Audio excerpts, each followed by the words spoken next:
in school, I think it was the 8th grade or 7th grade, we had a substitute teacher by the name of Mrs. O'Connor. Beautiful girl. Boy, I had a bad crush on her. And so she went around the room and asking everybody what they want to do with their life. And she got to me, and for some reason or other, and don't ask me why, I don't know. I said, well, I want to play professional football.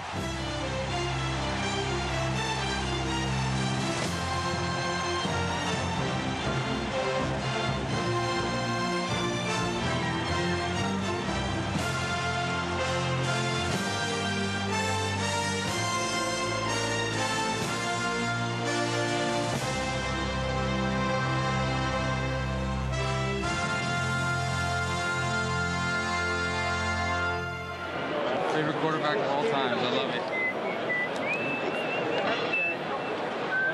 Thanks, Johnny. Have a nice day. Would you make that to John, J-O-H-N? Look in great shape. How you feeling, Rick? Good. Good. It's too bad I'm not old enough to remember you playing. I regret that. Well, they got old film. National Football League Championship on the line at Baltimore. Favorites are the hometown Colts, out to become the 4th team in league history to win 2 straight playoff titles. Vice President Nixon is among the jam-packed crowd with eyes on Johnny Unitas, the great Colt quarterback. The career of Johnny Unitas cannot be measured in years or yards or even championships. As quarterback of the Baltimore Colts, Unitas did more than play the game of professional football. He carried it to the forefront of American sports. Unitas made his statement as a great athlete as television began to bloom and boom around the country. This beautiful 1959 Chevrolet Corvette is your award for being chosen the outstanding player in the championship playoff game with the New York Giants. Thank you very much, Ed. This Corvette is really going to look nice sitting in my garage. You know, we've already have a Chevrolet. No kidding. Well, this makes a set. Unitas exemplified the kind of clean-cut, can-do image that typified post-war America and the National Football League during its period of great growth in the 1950s and 60s. Just my mental picture of watching him, it reminds me so much of what my picture of a quarterback was forever. With those tall leather shoes, you know, he had those high-top, old pleated shoes, and his stance and his hand out. Even the sound of his name has to do with unity and unitas. I mean, there was just something magic about that name.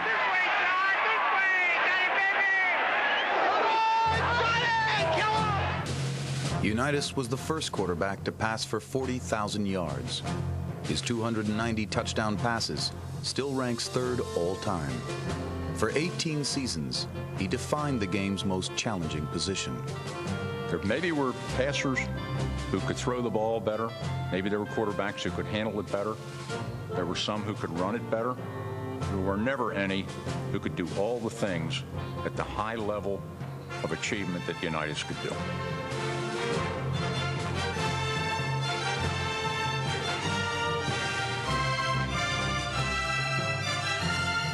He came out of nowhere. He wasn't highly drafted. He wasn't wanted. He came and proved himself with no advanced billing and literally dragged himself and the league out of obscurity into something that nobody could have ever imagined. He's, honest to goodness, the American dream. You had a 1 there. He never got too emotional. He never became sentimental. And maybe it's attributed to the kind of a childhood he had, denied a father by his father's early death. I'm sure when John fell down, he didn't have a nanny to pick him up. I mean, his mother was either going to night school so she could improve her ability to earn, or working for the city of Pittsburgh scrubbing floors. Just watching my mother, how she worked and operated, and knowing how hard she had to work for everything that we had, I think that was probably one of the greatest things that I was able to see. So look, I have to work to get whatever I need to have. Unitas grew up in a small frame house overlooking the steel mills of Pittsburgh. He was only 5 years old when his father died during the Great Depression. There were 4 children in the family, and they all had to work. When John was 8 years old, he was hauling coal through the streets every day after school. And Johnny worked on the truck, and he'd have to unload 2 tons of coal off that truck. If the dumpster wasn't working, he'd have to push it off by hand. Come home from school, if there was a load of coal on the street, I would go up and knock on the door and say, ask a lady if I could put the coal in for her. It's the only way I had of making any money, spending money. So if you put in 3 tons of coal, you made $1.50. It wasn't bad. When he was in high school at St. Justin, people would go up to Moore Field in Pittsburgh and see this quarterback who would throw jump passes 50 and 60 yards. And it was 140-pound Johnny Unitas. I had the ability to play. I went up to University of Notre Dame. They had a scholarship up there if they said it was okay. I went up there and worked out for Bernie Crimmins, who was the assistant coach. And Crimmins said, geez, I like what you do. He said, but God, you're so small. You're 5'11", 130-some pounds. I said, we'd liable to be sued for manslaughter up here. So that was it. So I was fortunate enough to get into University of Louisville. As a matter of fact, when I first walked on the field at Louisville, the head coach thought I was the water boy. I was too small. Unitas grew to 6'1" and 175 pounds in college. He was drafted by the Pittsburgh Steelers. But he found that professional football wasn't as professional as he imagined. I said to the guy, where are the whites? The T-shirt and the athletic supporter and the socks. The undergarments before putting your pads and that on. He says, oh, right over there on the floor. I said, on the floor? He said, yeah. He says, here's a big pile of socks and pile of athletic supporters and T-shirts. You rooted through them there until you find out what you wanted. And I said, this is professional football? That's the way we do it. So we went on and worked out, and we come back in. So I just figured you just take the whites and throw them in the laundry hamper. That's no, you hang them on a hanger, supporter and the T-shirt and the socks. Hang them up, and we turn a big fan on to dry them out for the afternoon's practice. That was Pittsburgh. The Steeler coaches thought so little of their 9th-round draft pick, they kept him on the bench the entire preseason. My brother Tim actually sent my father a letter. It was about a 9-page letter telling him this is the best quarterback here, and they're going to cut him. And he said they're making a big mistake. They come down and said, the coach wants to see you, bring your notebook along with you so you can turn it in. So when I got into his office, well, he says, we just can't carry 4 quarterbacks and be a luxury for that, and you'd have to be able to do something else. He says, so we're going to have to let you go. And I got a little bit hot on the color, and I just told him, I said, I wouldn't mind being released or being cut if I had an opportunity to play and I screwed up very badly. But you never gave me the damn opportunity to do it. Married, with a family to support, Unitas took a construction job in Pittsburgh, and on weekends played semi-pro football for the Bloomfield Rams. He played offense and defense and returned punts, all for $6 a game. The team played on a junior high school field, littered with broken glass and coated with oil to keep down the dust. Basically, it was like pickup games. You'd practice maybe once a week. Half the guys didn't have full uniforms. You'd wear old Army boots to play, and if you didn't have shoes, that kind of stuff. Unitas led Bloomfield to an undefeated season. Don Kellett, the general manager in Baltimore, heard about Unitas and offered him a tryout. That 80-cent phone call would change the course of football history. The Colts were a struggling franchise that had never enjoyed a winning season. But in Unitas, Coach Weeb Eubank found a player he could build his team around. Weeb told me in training camp several times, keep working with Unitas, keep working with Unitas. And as I look back on this later, I realized that Weeb already knew that Unitas was going to be his quarterback one of these days. When the season began, Unitas was the backup to quarterback George Shaw, number 14. But when Shaw broke his leg in the 4th game at Chicago, Unitas got his chance to play. And the first pass he throws for a touchdown, but to the Bears. a guy named J.C. Caroline intercepted it, and I said, oh, what a start this guy's got. That was enough to rattle anybody, wouldn't you think? You know how much that affected him? I don't think it affected him at all, because I saw him, you know, in the huddle, he just went about his business, and before the day was over, he had put up very decent numbers, and that began a string of many, many years playing quarterback for the Colts. At the time, we didn't even know how to say his last name. A lot of us called him Unitas or Unitas. When I remember him being announced, you know, for the first time, number 19, John Unitas. Johnny Unitas shoots a soaring pass. It's taken on the fly by Lenny Moore, all the way to the goal.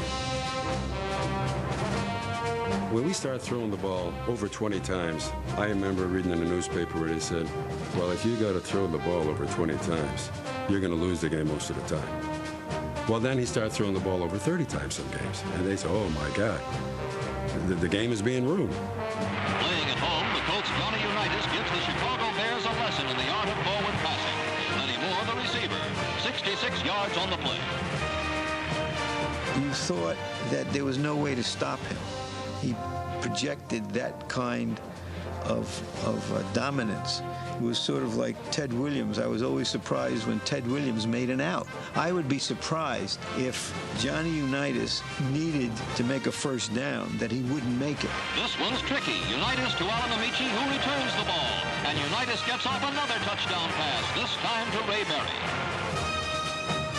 From 1957 to 1960, Unitas threw at least one touchdown pass in 47 consecutive games, an NFL record that still stands today. Only 5 other quarterbacks in the history of the league had a streak even half as long as Unitas.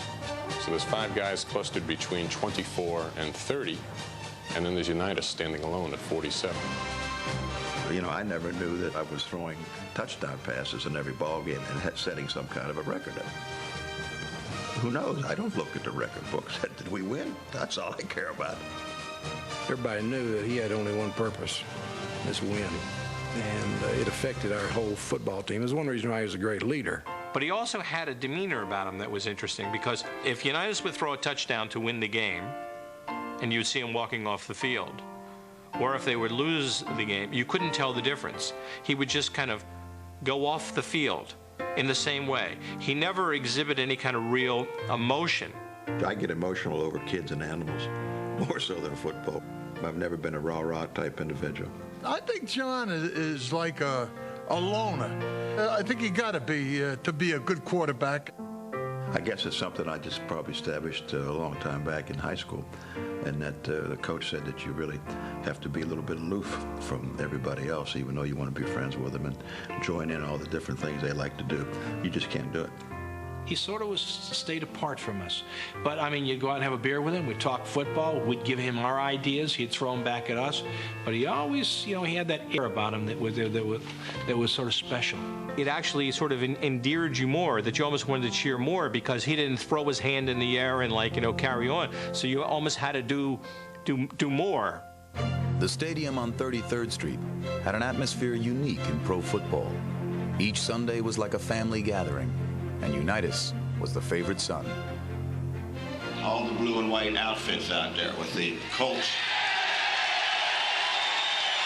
written on it. These are Baltimore fans, and coming into Baltimore Stadium was coming into an outside insane asylum. You just have to be in Baltimore to appreciate enthusiasm. I've never seen spirit that existed in any city as it does here in Baltimore. The Colts fit the blue-collar fabric of Baltimore. The players lived in the same row house neighborhoods and drank at the same corner bars as the fans who cheered them each Sunday. All of these guys, Unitas and all of them, they were just sort of everywhere. They were part of Baltimore. I'm in 7th or 8th grade in Baltimore. Every day I hitchhiked home. And one day I'm at the corner of Charles and Belvedere, and a guy motions me into the car, and I look in there and I go, that's Johnny Unitas. So I get in the car. I'm totally petrified by the whole thing. We drive for 2-3 miles, and at the end of it, I sort of look at him. He looks at me. He knows I know, but I can't say anything. So I just get out of the car. I think I thank him. At least I hope I did. I had a major operation. My appendix exploded, and I was rushed to the hospital. And I was laying there, you know, with tubes in me and things like this. And one of the nurses came by and said, oh, did you hear? John Unitas is coming up to see you. I said, yeah, right. Well, about 2 hours later, I looked up, and there he was. Some of the band members told him. Now, he didn't know who I was. To get the picture done, he had to put his arm around me to hold me up because I was all bandaged up. But he spent about 2.5 hours with me talking football, being there for me. He gave me a game ball. The Colts absolutely dominated our consciousness. There were no college teams. The Orioles weren't any good. There was no basketball to speak of in Baltimore at that time, no hockey. The Colts absolutely owned the city, particularly since we didn't have anything else to be proud of. People would mispronounce the name, Baltimore, Balmer. It was the place that the train went through on its way from Washington to New York. Yankee Stadium jam-packed for the greatest playoff game in pro football history. New York Giants versus the Baltimore Colts for the National Pro title. Every star needs a showcase to show what he can do. That game was it for Johnny Unitas. It has been called the greatest game ever played. There were 15 future Hall of Famers on the field. But in the fourth quarter, with the Colts trailing by 3 points, it was Unitas who seized the moment. You can talk about legend, you can talk about myth, you can talk about all of that, but Johnny Unitas changed the position of quarterback at that moment. He sort of invented it. The 2-minute drill and everything he did and standing in there, there never had been anything like it before. He fakes, throws to Perry. Perry shakes off one man. Carl Evans is tackled by another at the 35-yard line. Back goes Unitas to throws. Throws. It's good to Barry. Unitas to Barry, Unitas to Barry. I mean, I go to bed at night saying Unitas to Barry, Unitas to Barry. Even now, I mean, it drove me crazy. And drove everybody else crazy, too. But, I mean, we couldn't stop it. And here comes the field goal team in for Baltimore, I believe, with 15 seconds to go. The clock's running. There's the kick, and the kick by Meyer is good. And the game is tied 17-17. This is Chuck Thompson speaking to you from Yankee Stadium, where the Baltimore Colts are playing in the first overtime period in the history of professional football. It was a new term in football, sudden death. The first team to score wins. A nation watched spellbound as the Colts marched through the Giants' defense. 40 years later, the image that endures is that of Unitas, standing calmly in the eye of the storm, his legend growing with each first down. I just had the feeling of inevitability, and I knew that we couldn't stop him. I asked the guy sitting next to me on the bench, Don Heinrich, I remember asking him, what happens now? And they said, well, we're not going to stop him. So we're losing about $1,000 a minute here. When he seemed sure to pass, Unitas called a draw play to Alan Amici, putting the Colts in position to kick the winning field goal. But Unitas again did the unexpected and passed to Jim Muchler. It was a dangerous pass, which we didn't think because we're so used to Unitas doing things like that. Well, everyone says, why did you gamble? Well, it wasn't a gamble because they didn't see what I saw. It was a simple drop pass. I said, geez, Jimmy, I tried to get your touchdown. If you had kept your feet, you could have gone in the end zone. Up over the ball, come the Baltimore Colts. Unitas calling out the signal. Unitas gives to Amici.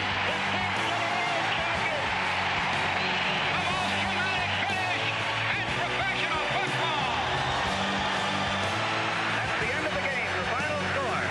Baltimore 23, the New York Giants 17.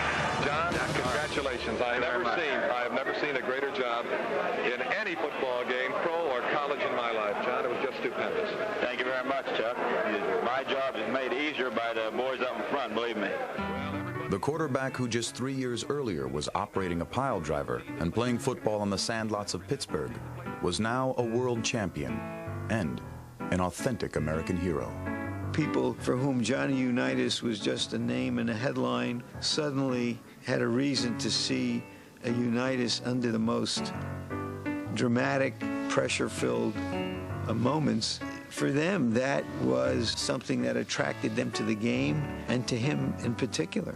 Baltimore is stuck between, Washington and New York. We always saw ourselves as an underdog. So Unitas is the one who finally puts, Baltimore on the map.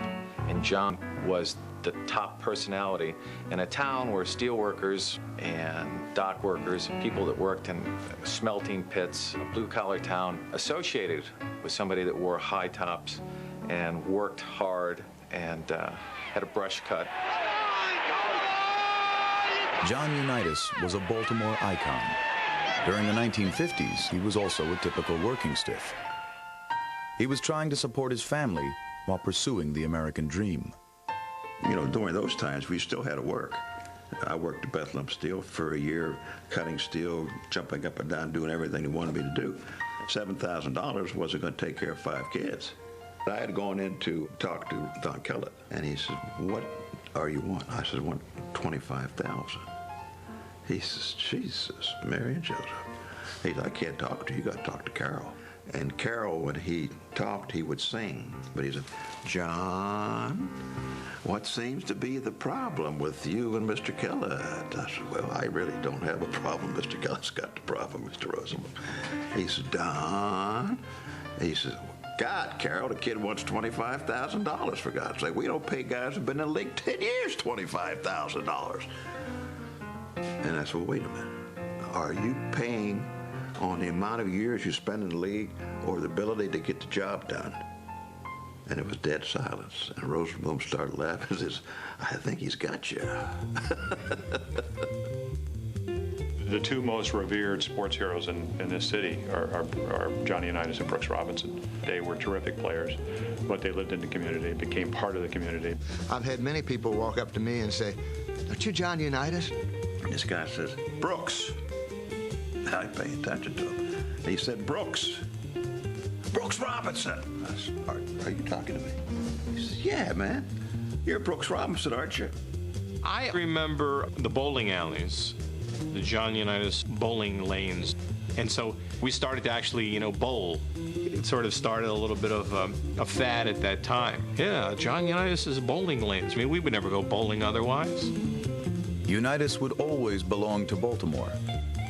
But after the sudden death game, he took his place among America's most recognizable athletes. Mickey Mantle. I want my maple. Johnny Unitas. I want my maple. Will Chamberlain. I want my maple. Mapo. It comes in flavors. As pro football enlarged its national profile, Unitas became the personification of the sport's rising popularity. Are you ready, Johnny? Get set. Move it, Unitas. Move it, move it. Nice going, Johnny. Ooh. Right now, I want you to meet the great quarterback of the Baltimore Colts. Here is Johnny Unitas. So let's have a tremendous hand. What's the best part of the game? Let's say what's the tensest part of the game to you, Johnny? Gene, the most tense thing for me to do is go up there and get in position to take the ball from the center in this way. It's just the old height. Unitas' celebrity was tied to his accomplishments. From 1957 through 1967, he appeared in 10 Pro Bowls and was named League MVP 3 times. He fashioned an inspirational portrait of what a quarterback should be. I wrote in Sports Illustrated that all thoroughbred horses are descended from 3 Arabian stallions. Everybody who plays quarterback today is descended from Johnny Unitas. In my era when I played, Unitas was the guy that you sort of patterned yourself after. He was a star with the Colts before I was with the Packers, and so I studied him in an effort to raise my capacities. George Plimpton was a somewhat less accomplished quarterback. While researching his sequel to Paper Lion, he too was influenced by Unitas.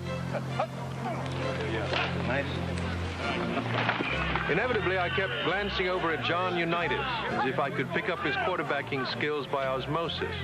Sidelined by an injury, he kept to himself, but practicing endlessly. He didn't have some sort of huge physical presence. In fact, if you saw him in street clothes, very recognizable face, but the last thing in the world you would have expected was that he was a quarterback. He had sort of sloping shoulders. His head was sort of tucked into his neck like a turtle. And I thought, oh, wow. I'm almost a better physical specimen than this fellow. First time I saw Unitas in a locker room, I said, where's Unitas? They pointed to that guy in her corner, say. And I said, you're kidding me. I said, that's the locker room boy, isn't it? That's not Unitas. Unitas's unimposing physique belied his skill for delivering a pass with astounding velocity. I never realized how hard Johnny Unitas threw the football. You know, I was a fastball pitcher, and I'm saying Raymond Berry went down to that 15-yard sideline, and the ball was on a string. Unitas was a virtually flawless passer and an absolutely fearless competitor.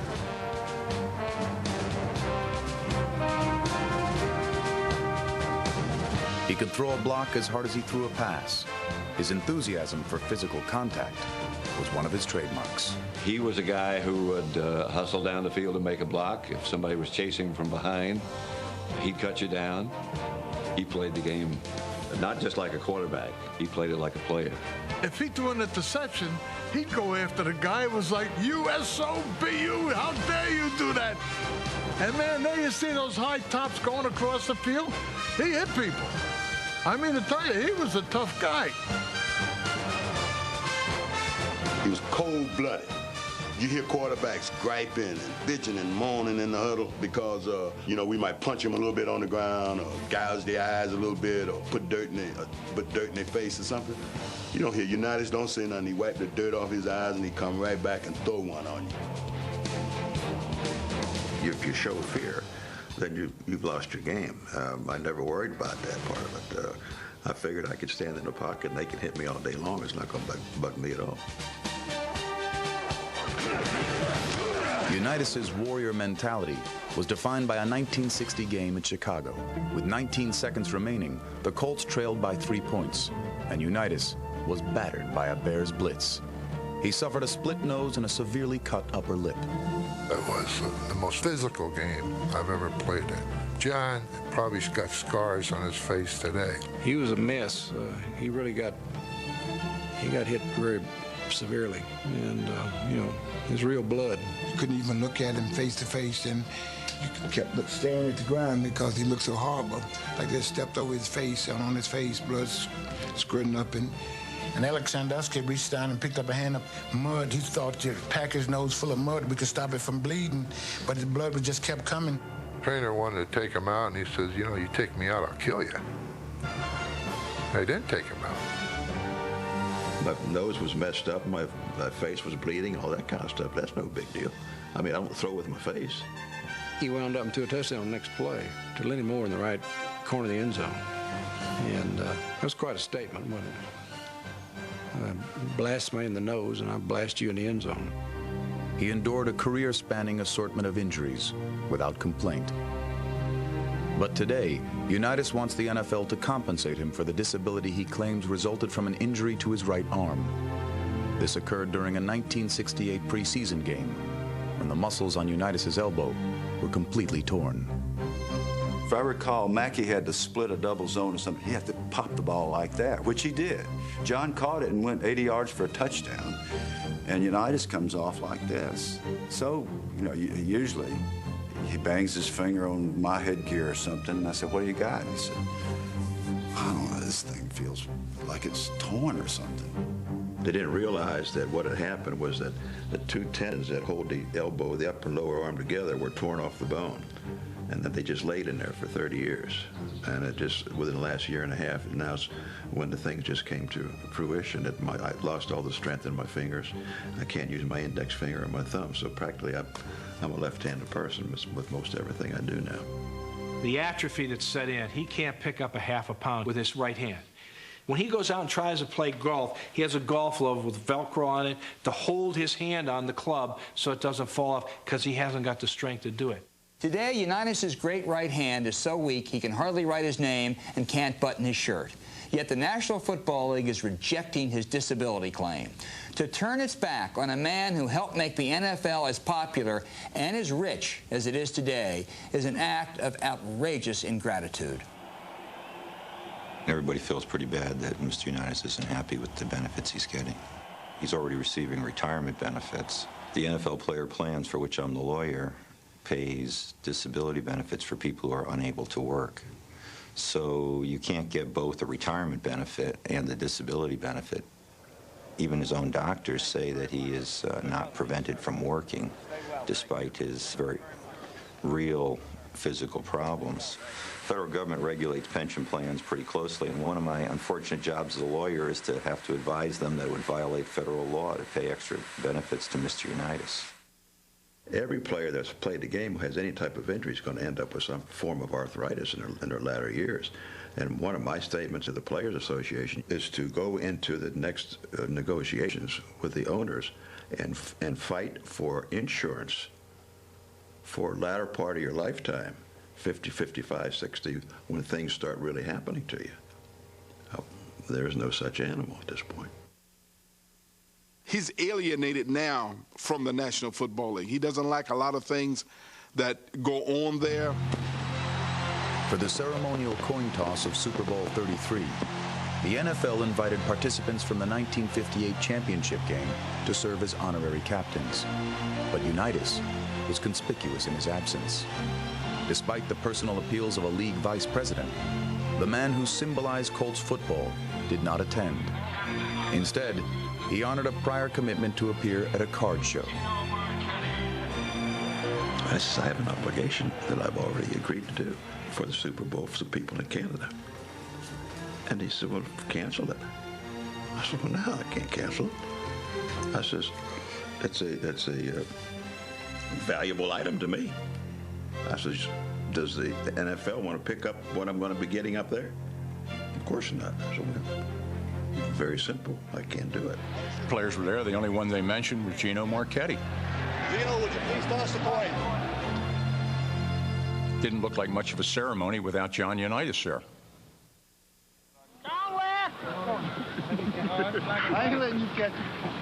During the 17 seasons that John Unitas played in Baltimore, the Colts posted the NFL's highest winning percentage. Unitas inspired the team with a terse but effective leadership style. Before we would go out to play, the captains usually stood up and said something. And our defensive captain was usually Freddie Miller. So Freddie'd stand up, and he was an LSU guy, you know, and he would give us an impassioned deal about how we had to go out and smash and do our job. And Unitas was just standing there with his little narrow shoulders sort of hunched up next to the door where you take the field. He always stood in the same place. And so Freddie turned and said, John, you got anything to say? He always said the same thing. Talk's cheap. Let's go play. He doesn't have to say a word. All he's got to say is, hey, follow me. We're going to go down the field and score. Man, he's done it too many times for me to call him a liar.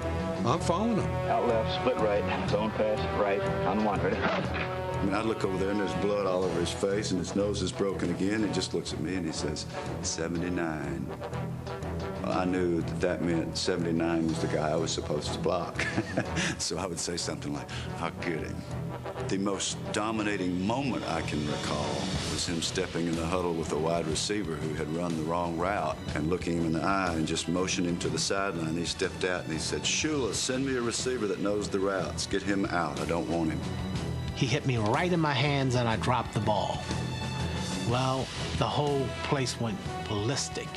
They were throwing things at my family, calling me butterfingers. Got back in the huddle. Unitas said, same play, silence the crowd. I went 57 yards for a touchdown. It was John Unitas' way of saying, hey, I believe in you. Then he came right back to me. My high school coach, Max Carey, said, look, you're the boss on the field. Now, when you come off the field, we'll discuss whatever we have to discuss. He said, I'm only saying one thing to you. He said, if you run this play or that play, you damn sure better have a good reason for it. First play, split right. 40 series right. Second play. John called every play. Back draw. They didn't send guys in with plays. They didn't have the microphones in the ear. We may have called 4 plays the whole year. John called each and every play. That's how intelligent he was, how smart he was. And he always made the right choice. In 1963, Eubank was replaced by Don Shula, an ex-teammate of Unitas. He had no previous head coaching experience. Shula's desire to put his own stamp on the play calling rankled the Colts quarterback. John really felt that he didn't have to have a coach telling him what he had to do. I think John felt that this is my job. It'll be my responsibility whether we win or we lose, and I think I know how to win. John Unitas was a tremendous competitor, but he also, he had his own ideas as to how things should be done. You really had to treat John with kid gloves. He thought that Shula was a very bright guy. He knew how to motivate people and everything. But how do you motivate somebody like a John Unitas who probably knew more than Don Shula did about the offense? Whenever he would get in a heavy discussion with Shula, he'd say, "Is that the way you want it, Coach? That's the way it'll be." I was the youngest coach in the history of the National Football League. I was just 33 years old when I got to be head coach of the Colts. It's like one of your high school classmates coming back and all of a sudden he's your boss at a job that you did better than he did. We was like a high school principal as a coach. Have a little contact, so we had a little scrimmage. Shula's like General Patton. Hey, Corky, what the hell are we doing? We'll get killed. But he was a hollering and screaming type coach. I never did like those people, basically, because of that, But that was his way of coaching. John had a lot of self-control in the situation. He didn't broadcast to the media that I disagree with Shula. He never drew a line in the sand and said, Shula and I are on opposite ends. One of them was a great football coach. The other one was a great quarterback. You're not always going to be big buddies, but you can win together. In 1968, Baltimore won without Unitas. His preseason elbow injury had reduced him to backup status. Journeyman Earl Morrall earned Player of the Year honors, and the Colts posted a league-best 13-1 record. Unitas handled his unaccustomed role with class. Well, you got the one coverage on a CR to Willie that one time. But when Super Bowl III began, his very presence, even as an understudy, suggested dramatic possibilities. And don't forget about Unitas today, because he was throwing fairly well in practice. His arm has improved, and you never know what happened, but Johnny U, who many consider the finest quarterback that ever lived, could still be a factor in this game. This game was to be dominated by Jets quarterback Joe Namath, who had guaranteed a victory. Broadway Joe's brash headline-grabbing personality made him the antithesis of Johnny U. Throughout the first half, Namath outplayed the mistake-prone Morrall. It seemed almost certain that Shula would turn to Unitas after halftime. Right before halftime on the field, Shula turned to me and said, "I want you ready to go the next half." I said, "Fine, I'm ready to go anytime you want." Yet it wasn't until late in the third quarter that Unitas entered the game. His second drive culminated in the Colts' only touchdown. When John came in the game, I think that added a dimension. I think the Jets' faces changed. I walked up to him as he was walking on the field, and I whispered to him, I said, "John, come on, man." I said, "Not today." But ultimately, Baltimore suffered one of pro football's most incredible upsets. Still, there's at least one man who believes that Unitas could have turned things around if he'd entered the game earlier. I always felt that had I had started the second half, that I would have had more time to work, and things would have maybe end up a little bit differently. 2 seasons later, Unitas was back in charge, and the Colts stood on the verge of another Super Bowl appearance. The 1970 AFC title game against Oakland showcased a cunning veteran whose command of his craft was as assured as ever.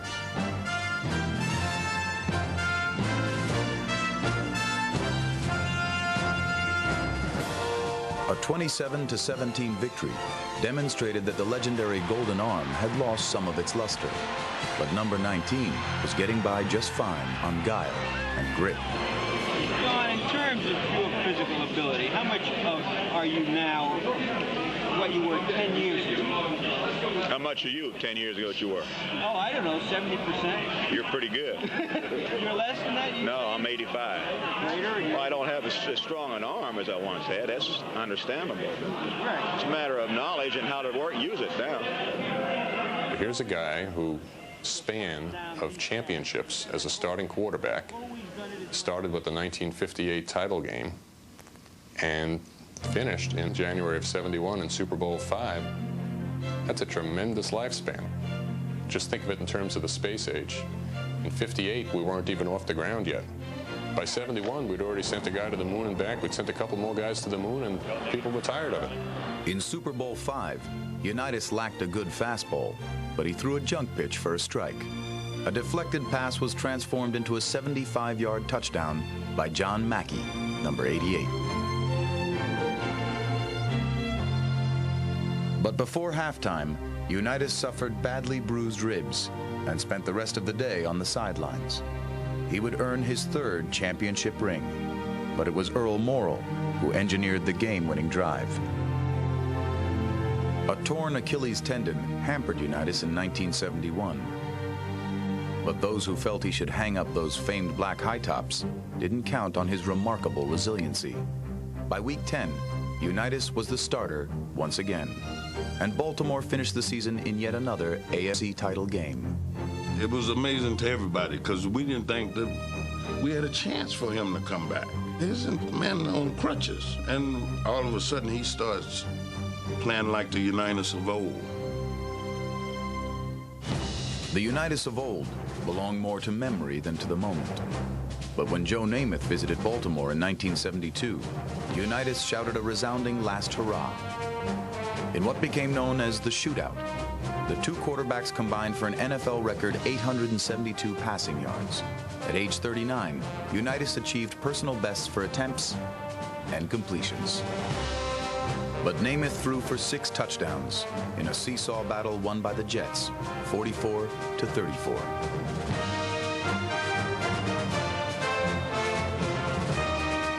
The 1972 Colts lost 5 of their first 6 games and became a team in turmoil. New owner Robert Irsay was intent on dismantling an aging club. 5 weeks into the season, General Manager Joe Thomas issued the stunning decree that John Unitas be benched. Here's what happened. I mean, it was a day off, and so a few of us were in there to get treatment or whatever it is that we do. I was one of them, Unitas was one of them, and somebody picked up the phone and said, "John, it's for you." And he walked back there and he said, "Okay, fine." Put the phone down. And he walks out, and Sully or somebody said, "Who was it?" And he said, "I'm down." I said, "What do you mean you're down?" He said, "I'm benched. I'm through. I've been put on the bench." And the conversation wasn't 10 seconds. That's not the way you tell John Unitas he's not starting the next game. And I talked to John Sandusky. He said, "Look," he said, "they told me never to play you again, that you would never play another down in a gold uniform." I said, "Coach," I said, "well, that's up to them. They're the owners." And I said, "But I want to tell you what, I will not run the clock out for you." Time was running out on Unitas' career in Baltimore. But on December 3rd, the Colts team captain would make his last great statement at Memorial Stadium. In the fourth quarter, starter Marty Domrez, number 14, gave way to Unitas and won final miracle on 33rd Street. I had run in for a touchdown and got hit in the hip late in the game. So I came to the sideline. Everybody in the stands is chanting, "We want Unitas." I came to the sideline, and John Sandusky, who was the interim head coach, got me aside from John, probably 20 yards away, and said, "John won't go in the game." And I just stood there. I almost had my mind made up to let him come off the field and go back in the ball game. He said, "Well, you got hit in the hip. How about if I tell him you're injured?" I said, "Well, that's fine. You can tell him I'm injured. I want no part of it," knowing John. And so he said, "Well, I'm going to go down. You stay here." So he walked down to John, had a conversation with him. I don't know what he told him other than he pointed to me and he pointed to his own hip. And John looked down at me. I shook my head yes. And with that, John stood up. The crowd's response, I mean, I'm getting chills just telling the story. It was unbelievable. And John came in and, lobbed the pass to Eddie Hinton, who made one of the greatest runs in history, and it was like Eddie Hinton was running for destiny. And it was one of the most unbelievable moments in a long, glittering, illustrious career for John. About the time that John threw that ball to Eddie Hinton, this plane comes tooling by Memorial Stadium. Unitas we stand.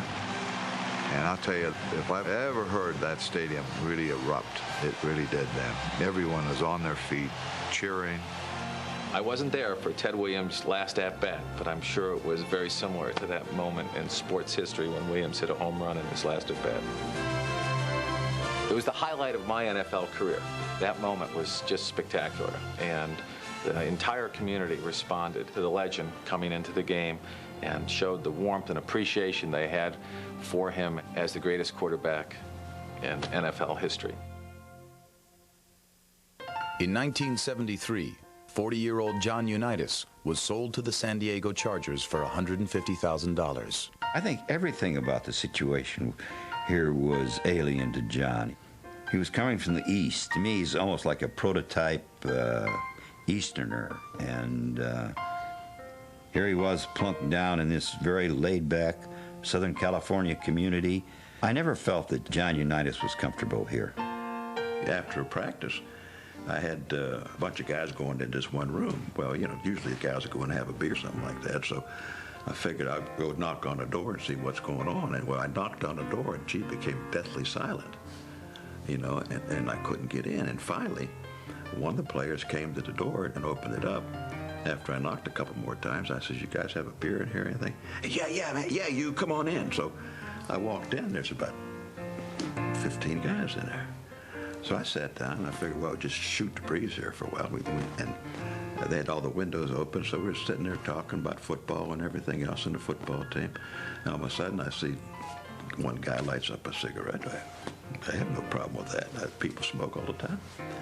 And all of a sudden, the cigarette starts coming down the line. I said, only got one cigarette for the whole bunch?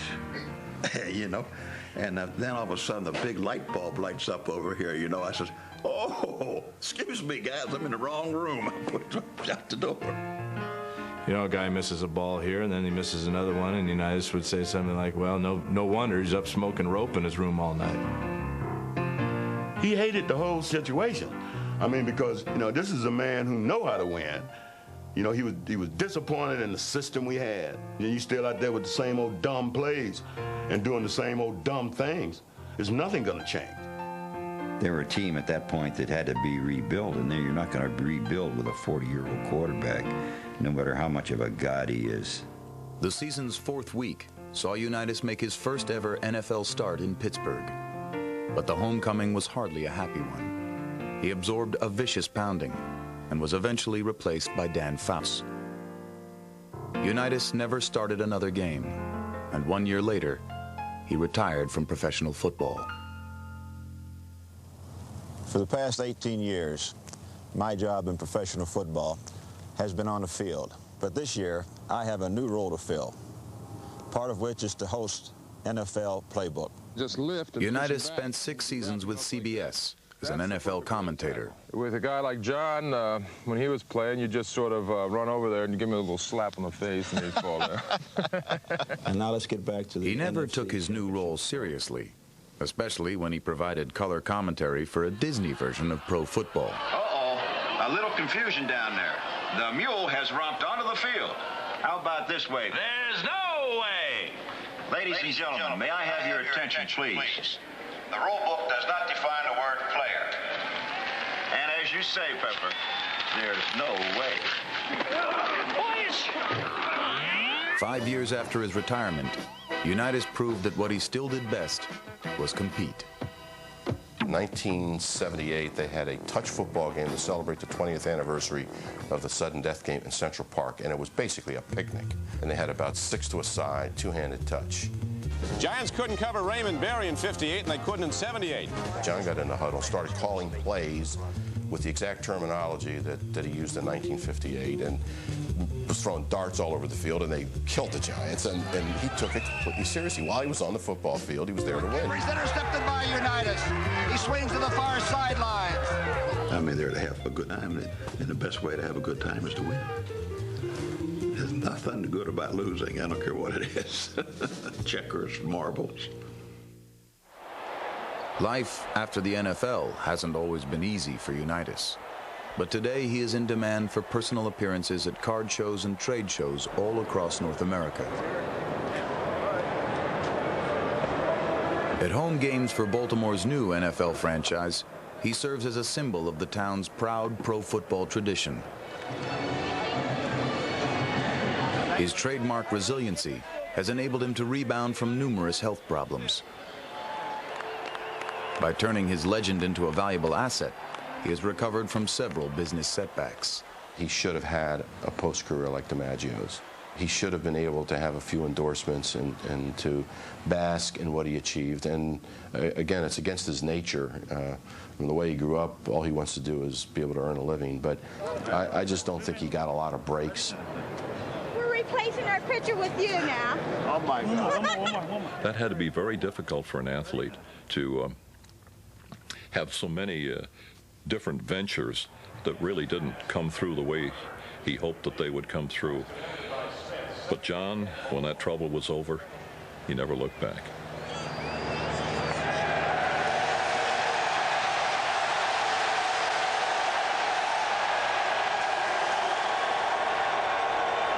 Memorial Stadium is deserted now. Not long ago, Unitas took a tour down memory lane. Typically, he left to others to get nostalgic over days gone by. I called John and I said, John, I have this idea. I wanted to photograph you at Memorial Stadium. And he said, okay. The great Johnny Unitas in this empty stadium, recalling all his moments of greatness, the roar of the crowd and the thunder that echoed through that stadium that knocked the paint off of the eye beams when Johnny Unitas would come on the field. I did get a few goosebumps. It happened more to me than obviously it would to John. I took it to a processing company and they knew who that was without me telling them. And it was just a silhouette of a guy. Johnny with his broad, stooped shoulders. They said, that's Johnny Unitas. Once, there were miracles on 33rd Street. The man who created most of them remains a towering figure in the town of Baltimore and in the history of pro football. Ladies and gentlemen, from the dugout, John Constantine Unitas. They're on their feet, and you want to hear an ovation. Tune into this for John Unitas.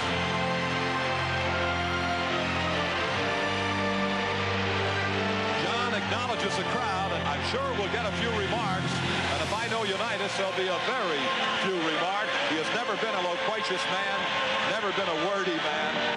Thank you for letting me share in a part of your life every Sunday afternoon. And thank you for sharing an important part of my life. In 1969, Unitas was voted the NFL's greatest quarterback of the first half-century.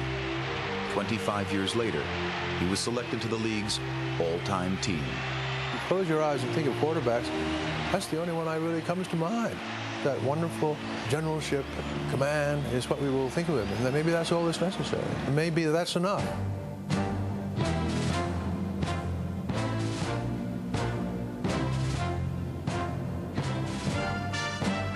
Can you imagine, dreaming up this dream where you want to be a wide receiver in pro football? And then you get to be one, and you get to be one with John Unitas for 12 years. Are you going to beat that? You can't top that.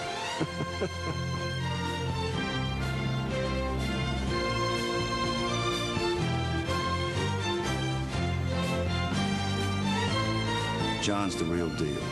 So when the image matches the substance, then you have a John Unitas. And I think that's the reason that all of us who were in the huddle with him love him and admire him so much, because he was real and he was tough. He knew how to win. He cared about the team. All the stuff that we all love to preach about, he lived out as a teammate and a football player. If I do my job and I call the game right, if I put the ball where it's supposed to be, we're going to win. I just enjoyed everything, the whole career that I had. I even enjoyed practicing, so that wasn't a chore for me. And I guess probably the most treasured thing that you'd have is the people that you met, not only in football but outside of football, and the fact that nowadays, if I'm walking down the street, somebody will come up and say, "John, thanks." I say, "What?" "Thanks for the memories." Those memories are also milestones in American sports history. They were created by a common man with uncommon gifts. His name is Johnny Unitas.